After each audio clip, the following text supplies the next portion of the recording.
समाज का एक प्रमुख स्तंभ है पुलिस। पुलिस, सुरक्षाकर्मी, यही सब बातों को देख करके गुरु शक्तियों ने सुरक्षा वर्ष मनाया था। और सुरक्षा वर्ष में मिलिट्री में, नेवी में, एयरफोर्स में, पुलिस में सब तरफ शिविरों का आयोजन किया गया था। और सब जगह मैं खुद स्वयं भी कई बार गया हूँ। और जाने के बाद में देखा खूब बड़े बड़े जगह, खूब बड़े बड़े स्थानों पे देखा ब्रिगेडियर लाइन के लोग जैसे ही शिविर में आते हैं ना, तो वो रबर की एक पट्टी लेकर के आते हैं। सब अपनी पट्टियाँ लेकर के आए, ऐसे बिछा करके बैठे। माने क्या कारण है? कारण ये 5 साल से योगासन यानी योगा, योगासन यानी योगा, वो योग यानी योगासन ही समझते हैं। तो सब जने इतने बड़े लेवल के लोग भी योगासन माने योग ये समझ रहे हैं। मैंने उनको कहा मैं आपको कोई योगासन कराने वाला नहीं हूँ, मैं उसके ऊपर की बात कर रहा हूँ। मैं ध्यान सिखाने वाला हूँ, मेडिटेशन सिखाने वाला हूँ। इसमें कोई एक्सरसाइज नहीं है, इसमें कोई प्राणायाम नहीं है, इसमें शरीर की कोई गतिविधियाँ नहीं है, इसमें निःशुल्क है। यानी मैंने किया, मैंने कुछ पैसा दिया, वो अहंकार आपके अंदर नहीं आएगा। मैंने प्राणायाम किया, वो भी आपके अंदर नहीं आएगा। मैंने आसन किए, वो मैं भी नहीं आएगा। इसमें मैं को कोई जगह ही नहीं है। आपको कुछ नहीं करने का है, सिर्फ बैठे रहने का है। बैठे बैठे ही आपको प्राप्त हो जाएगा।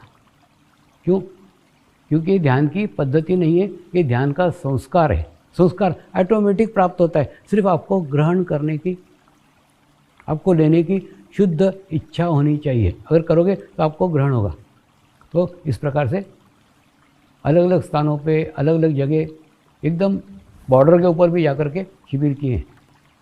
लेकिन सब जगह, सब स्थानों पे जाने के बाद मैं ये निष्कर्ष पर पहुंचा हूँ, इस नतीजे पर पहुंचा हूँ, बड़े दुख से कहना पड़ता है, सबसे दयनीय स्थिति पुलिस की है। सबसे दयनीय स्थिति पुलिस की। क्यों? देखिए, military, navy, air force, CRPF, BSF, सबके एक निश्चित एरिया है। उस एरिया के बाहर वो जाती नहीं। उनके निश्चित क्वार्टर्स हैं, निश्चित एक्सरसाइज है, निश्चित खान पान है, निश्चित नींद है, निश्चित व्यायाम है, सब निश्चित है। पूरा रूटीन, पूरा जीवन पूरा निश्चित है। ऐसा पुलिस का नहीं है। पुलिस की नींद ठीक से नहीं है, पुलिस का खान पान ठीक से नहीं है, पुलिस की व्यवस्था ठीक से नहीं है। और दूसरा, पुलिस के ऊपर खूब अत्यधिक भार है। राजनीतिक भार, प्रशासनिक भार, भीड़ का भार, खूब इतना टेंशन, इतना तनाव जितना पुलिस के ऊपर है ना, इतना मिलिट्री के ऊपर नहीं है, सीआरपी पे, माने कोई और सुरक्षा के कर्मियों पे नहीं है जितना पुलिस के ऊपर। पुलिस पे अत्यधिक भार है। तो आवश्यकता है पुलिस को ध्यान करने की, पुलिस को मेडिटेशन करने की। और दूसरा होता है ना, पुलिस के आसपास भी दिन दिन देखो ना, अपराधी अपराधी अपराधी, अपराधियों का ही जमावड़ा रहता है। ऐसा रहता है कि मिलिट्री वालों के पास नहीं, ऐसा रहता है कि बीएसएफ वालों के पास नहीं, लेकिन पुलिस के आसपास दिन भर अपराधी अपराधी अपराधी। तो अगर अपराधी अपराधी आपके आसपास रहेंगे दिन भर, तुम अपराधी अपराधियों पे चित्त डालोगे तो उनका इफेक्ट, उनका प्रभाव आपके चित्त पे पड़ेगा ही।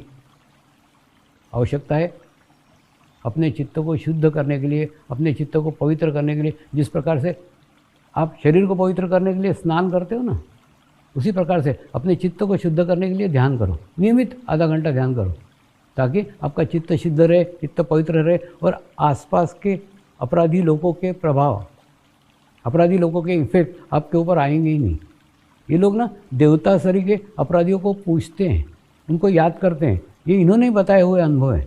वो बोलते हैं, स्वामी जी, अगर एक आधा अपराधी पकड़ा नहीं गया ना, तो रात में भी नींद नहीं आती, और अगर नींद भी आई तो सपने में भी वो अपराधी को मैं पकड़ रहा हूँ, बस यही सपने आते रहते। यानी पूरा चित्त, पूरा अटेंशन अगर पुलिस का अपराधियों के ऊपर हो तो फिर इनके चित्त की क्या दशा होगी, आप सोचो ना।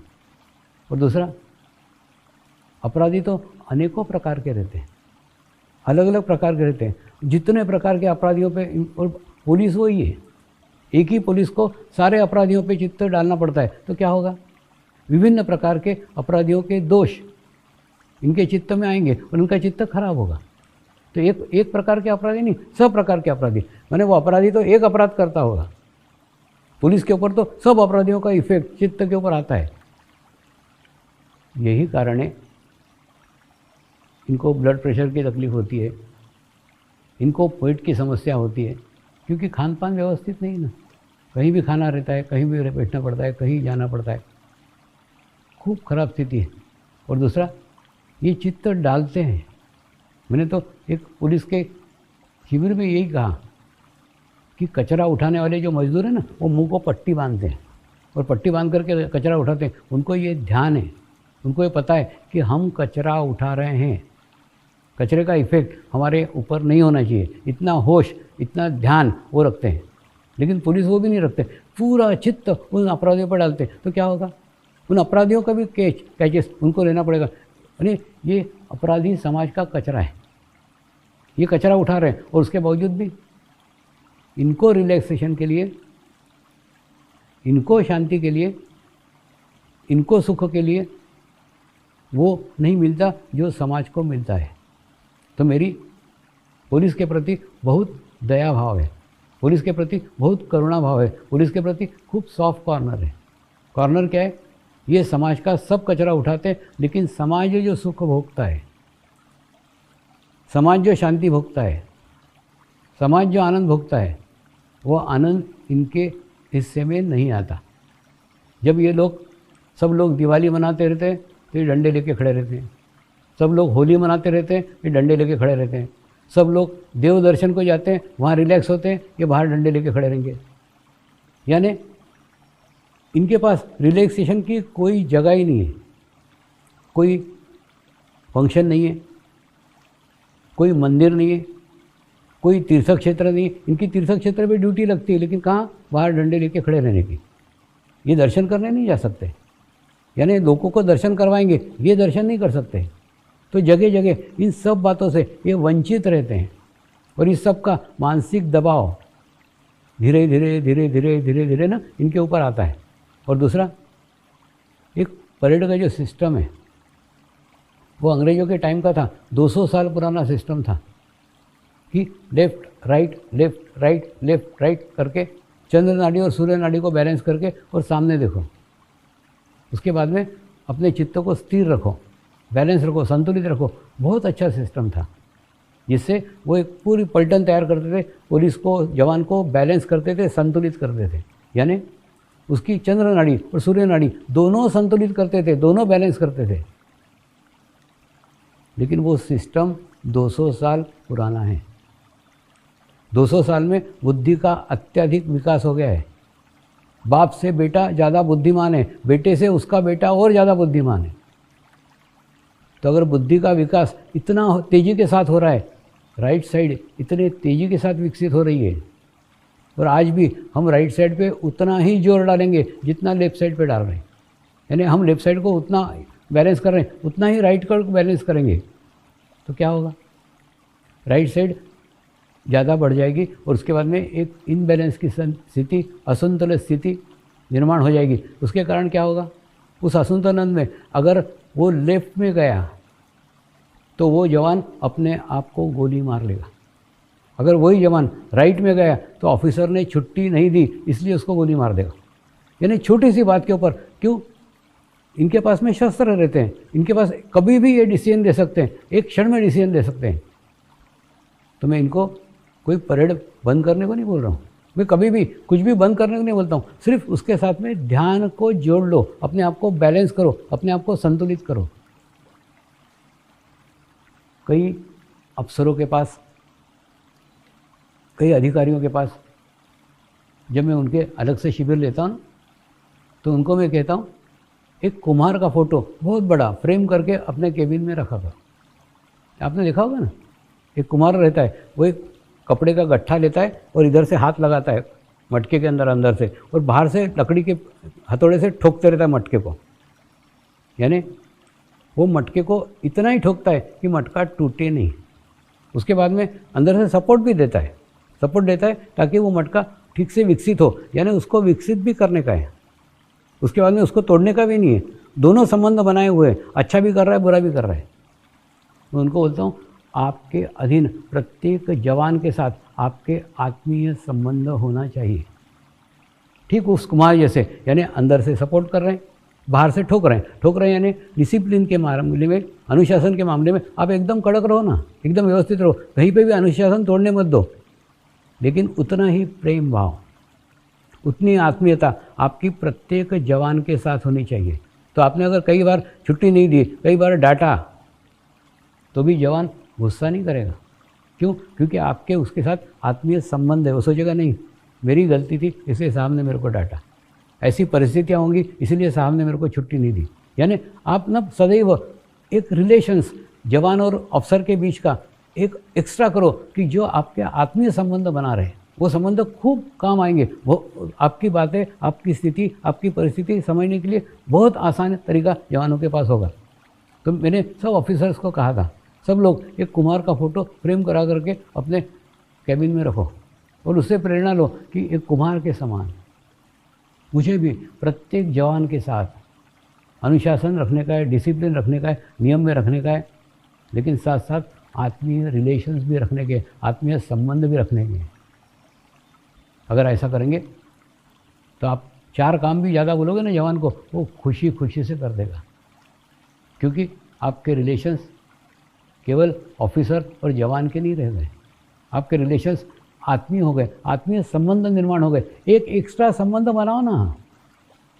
सारे संबंध शारीरिक क्यों हैं? सारे संबंध पद के क्यों हैं? सारे संबंध नौकरी के क्यों हैं?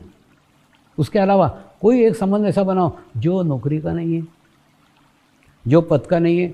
अरे बाबा, जिनके साथ तुमको दिन भर रहने का है, 24 घंटे जिनके साथ रहते हो, जो तुम्हारे साथ रहते हैं, तो तुम्हारे रिलेशन आत्मीय बनाओ ना। और दूसरा, सब मिलकर के ध्यान करो, सब मिलकर के मेडिटेशन करो।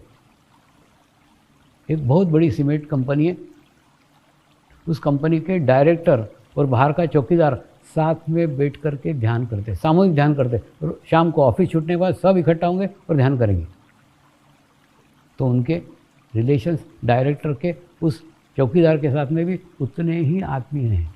तो क्या हो गया? एक ग्रुप हो गया, दूसरा एक सामूहिकता का ग्रुप हो गया, एक सामूहिकता की कलेक्टिविटी हो, और एक अच्छे वाइब्रेशंस, अच्छी ऊर्जा, अच्छा चैतन्य आप आपके कैंपस में निर्माण करो ना।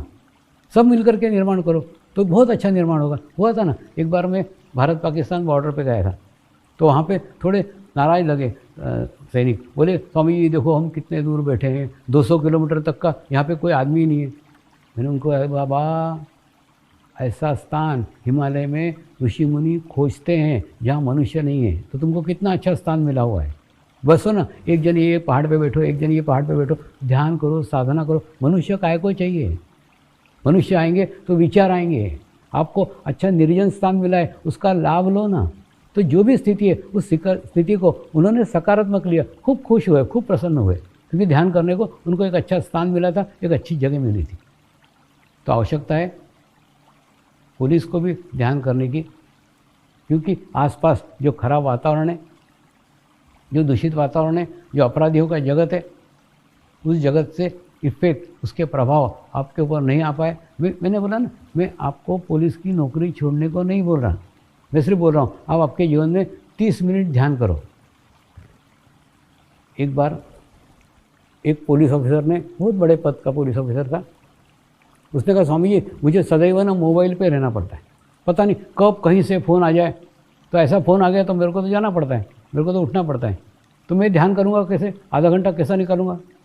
मैंने उनको पूछा, टॉयलेट के अंदर तुमको फ़ोन आता है क्या? तो बोले नहीं आता। तो उनको बोलो झूठ बोलो, अगर बाहर कोई फ़ोन आए तो उनको बोलना टॉयलेट में गए, लेकिन ध्यान करो। देखो ये आपकी परिस्थिति है, आपकी स्थिति, आपको कैसा रास्ता निकालना है, आप आपका रास्ता निकालो ना। रास्ते आपको आपके निकालना पड़ेंगे, मैं थोड़ी बताऊँगा, मैं सिर्फ इतना ही बताऊँगा, आधा घंटा ध्यान कर ले। अच्छा, दूसरा, अगर ध्यान करोगे ना तो आप आपके पुलिस के संगठन के ऊपर उपकार कर रहे हो, क्योंकि एक अच्छा स्वस्थ अधिकारी है, जो मानसिक रूप से स्वस्थ है, शारीरिक स्वस्थ है, दे रहे हो। दूसरा, आप आपके परिवार के ऊपर भी उपकार कर रहे हो, एक स्वस्थ और तंदुरुस्त व्यक्ति उनको दे रहे हो। आप समाज के ऊपर भी उपकार करो, आप समाज के एक बहुमूल्य स्तंभ हो। इसकी जानकारी, इसका नॉलेज, इसका एहसास सदैव अपने पास रखो। तो उससे क्या होगा, आधा घंटा ध्यान करके आप अपने आत्मीय रिलेशंस आपके साथियों के साथ बहुत अच्छे से बना सकते हो, और अच्छे से बनाने के बाद में एक अच्छी ऊर्जा, अच्छी निर्माण स्थिति होती है। दूसरा, खूब विचित्र लगता है, जब पुलिस के अधिकारी कहते हैं ये कोई उम्र है क्या ध्यान करने की, अरे ध्यान क्या बुढ़ापे में किया जाता है? जहाँ पे तुम्हारे शरीर पे नियंत्रण नहीं है, तो 30 मिनट तुम स्थिर से बैठ नहीं सकते हो, उस समय कैसे ध्यान करोगे? ध्यान कोई चमत्कार नहीं है, ध्यान एक सतत करने वाली साधना है। और ध्यान आपको आत्मभाव में लेके जाता है। सामान्य मनुष्य शरीर भाव में जीता है, लेकिन योगी आत्मभाव में जीता है। आसपास के परिस्थिति का, आसपास के परिणाम का उसके ऊपर कोई इफेक्ट नहीं पड़ता, वो सब के बीच में सुरक्षित रहता है। तो मेरी इच्छा है पुलिस भी हवा मंडल बनाए, पुलिस भी अपना सुरक्षा कवच बनाए। वो सुरक्षा कवच लेके आप कितने भी दंगे वाले जगह जाओ, आप कितने वाली झंझट वाली जगह जाओ, कितने ही झगड़े वाले जगह जाओ, उन झगड़ों के बीच में भी आप सुरक्षित रहोगे। इसलिए आवश्यकता है ध्यान करके अपने आसपास अपना विश्व बनाओ, और वो विश्व लेके आप दुनिया के कोई भी कोने में चले जाओ, वो विश्व आपके साथ साथ चलेगा। देखिए, पूरा छाया जैसा नहीं है। छाया रहती ना, वो हमारी छाया हमारे अंधेरे में हमारा साथ छोड़ देती है। ऐसा ओरा का नहीं है। ओरा आपके साथ सतत 24 घंटे रहता है। कहीं भी आप जाओगे ना, आपके साथ साथ साथ साथ जाएगा। हुआ ना, एक बार ना मैंने अरबस्तान का दौरा किया, और अरबस्तान में एक बहुत बड़ा ओटला था। उस ओटले के ऊपर सब शेख मिल करके ध्यान कर रहे थे, मेडिटेशंस कर रहे थे। और उस मेडिटेशन पे उसी समय वहाँ का किसी ने फ़ोटो लिया होगा। उसके बाद में एक साधक ने मेरे को अहमदाबाद से पूछा, स्वामी जी आप वो अरबस्तान में जाकर रह रहे हो, आपको वहाँ डर नहीं लगता क्या? वहाँ कौन ध्यान सीखेगा? तो मैंने वो शेख ध्यान कर रहे थे, उसका फ़ोटो उसको भेजा। मैंने उसको कहा, देख मैं ध्यान करता हूँ ना, उसके कारण मेरा अपना एक निजी विश्व है। वो निजी विश्व लेके मैं दुनिया के कोई भी कोने में चले जाऊँ, मेरे विश्व में वही लोग आएंगे जो उसके लिए अनुकूल हैं। और उसके बाद में एक अनुकूल वातावरण, एक ही वातावरण, ध्यान का वातावरण, मेडिटेशन का वातावरण, वो पूरे विश्व भर में कहीं भी जाऊँ एक जैसा है, एक सा है। ये देख, ये सब शेख लोग ध्यान कर रहे हैं, मेडिटेशन कर रहे हैं, सीख रहे हैं। तो मेरे पास यहाँ पे भी भारत हो या अरबस्तान, दोनों जगह एक ही स्थिति है, एक ही अवस्था है। तो कहने का अर्थ, आप भी एक ऐसा हवामंडल बनाओ, आप भी एक ऐसा ओरा बनाओ कि ओरा लेकर के आप कितने कठिन से कठिन स्थिति में भी जाओ ना, परिस्थिति में जाओ, तो उस परिस्थिति का इफेक्ट आपके ऊपर नहीं हो, और आपका इफेक्ट उनके ऊपर होना चाहिए। तो सकारात्मक ओरा इतना स्ट्रांग बनाओ तो नकारात्मक लोगों पे भी उसका इफेक्ट आता है, प्रभाव पड़ता है। आप क्या करते हो, अपना ओरा इतना ख़राब करके रहते हो, फिर बोलते हो उसने मेरा ऐसा कर दिया, उसके कारण मैं डिस्टर्ब हो गया। अरे डिस्टर्ब क्या हो गया? तू उसके कारण डिस्टर्ब हो, तेरे कारण वो ठीक होना चाहिए, तो उल्टा उसके कारण। तो अपने ओरा को इतना कमज़ोर मत करो, अपने ओरा को इतना वीक मत करो कि किसी के कारण भी आप डिस्टर्ब हो। तो आवश्यकता है, पुलिस को अत्यधिक आवश्यकता है ध्यान करने की, मेडिटेशन करने की। और 30 मिनट कैसे निकालने के, वो निकालो, कुछ भी रास्ता निकालो, कुछ भी मार्ग निकालो, लेकिन उस मार्ग में से 30 मिनट तुम ध्यान करो। इसके बाद